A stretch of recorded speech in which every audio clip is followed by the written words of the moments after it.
اللهم صل وسلم على رسول الله وعلى آله وصحبه أجمعين. كوزين أسرار سناء عسلامة. حضرت المقارونة الزعرة بالكركم التونسية وبالدجاج لبنينة برش. نعيشكم ما تنساوش جيم ولايك وبارتاجيو الفيديو نشره حتى تعم المنفعة والسعادة. ملعقة كبيرة من الزبدة معاها 3 ملعقة كبار من زيت الزيتونة.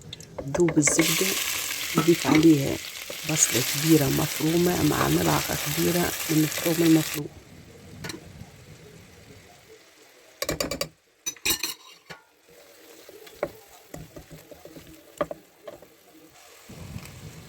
النار تكون متوسطة. شوحت البصل والثوم ورد بالي ما نحرقهمش.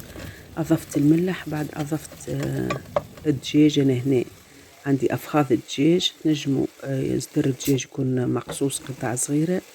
شوحت اللحم الدجاج بالباهي. بعد أضفت التتبيلة، ملعقة كبيرة من الكركم، نصف ملعقة من التابل التونسي. شوحتهم شوية أخرى وبعد أضفت ماء ساخن ما يغطي الدجاج. أضفت شوية فلفل أسود دقيقة ما نحبش نضيفه من اللون ونقليه مع أوراق رند وخليت الدجاج يطيب على روحه ويطرى. والصوص الصلصة تولي مركزة وتولي خاثرة كما احنا نقولوا بالتونسي.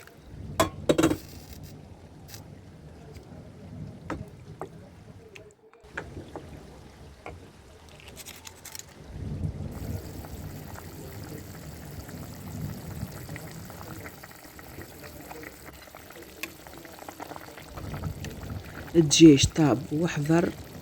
الحكاية الكل تقريبا 40 دقيقة. نخرج الدجاج من الصلصة والصلصة ولات مركزة. هنا الصوص باش نزيد نركزها شوية. في الأثناء طنجرة الماء تاع المقارونة غليت. نحط شوية ملح. نحط الباستا ولا المقارونة اللي نحبها. نضيف شوية كركم. نرجع للطنجرة متاعي. نزيد للصوص حتى تكون أكثر تركيزا ومناسبة للأكلة هذه. 2 ملاعق فارينة حليتهم في الماء بالباهي. بعد صبيتهم في الصوص وخلطت بالباهي بسرعة تقريبا 2 إلى 3 حتى تطيب الفارينة وحتى الصوص تولي أكثر مركزة.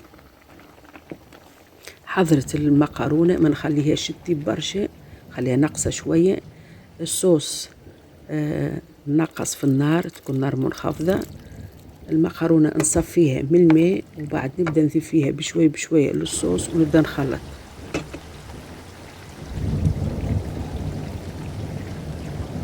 نقعد نخلط تقريبا دقيقة حتى المقارونة تتشرب الصوص.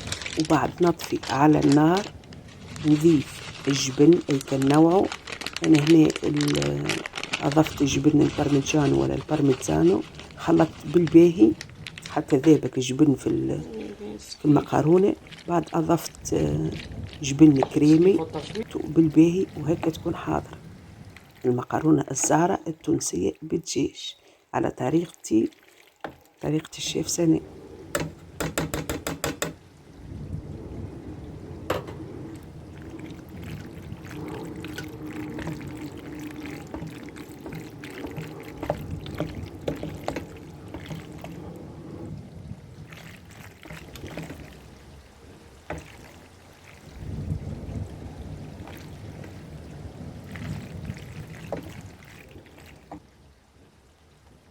البنة حكاية تونسية.